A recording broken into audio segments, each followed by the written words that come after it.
পঞ্চপাণ্ডবহীন দলটার চলছে দিন বদলের সময়। হোঁচট খেয়ে ঘুরে দাঁড়াতে হয়, সেই পথে হাঁটছে এই টাইগাররা। গেল বছর জিম্বাবুয়ের বিপক্ষে আনকোরা ভারত দল হেরেছিল, তবে সেখান থেকে আর পেছনে ফিরে তাকাতে হয়নি তাদের। যদিও এখন সিরিজ জয় থেকে মাত্র এক ধাপ দূরে দাঁড়িয়ে আরব আমিরাত, তবে তাতে কি যায় আসে? যে পথে হাঁটছে বাংলাদেশ সেখানে জয় নয়, হয়তো শেখার প্রসেসটাই গুরুত্বপূর্ণ।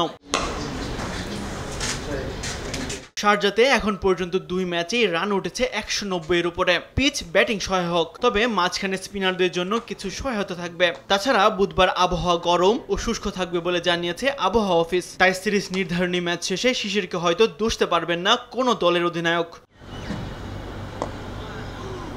প্রথম ম্যাচের সেঞ্চুরিয়ান পারভেজ ইমন পায়ের চোট থেকে সেরে উঠলে ফিরতে পারেন স্কোয়াডে। সেক্ষেত্রে শান্ত নাকি শামীমকে ছাড়তে হবে স্কোয়াড, সেই সিদ্ধান্ত নেবে ম্যানেজমেন্ট। তবে নাহিদ, শরীফুল, তানজিম সাকিবদের হতে হবে আরও বেশি দায়িত্বশীল, সেটা আর বলার অপেক্ষায় রাখে না।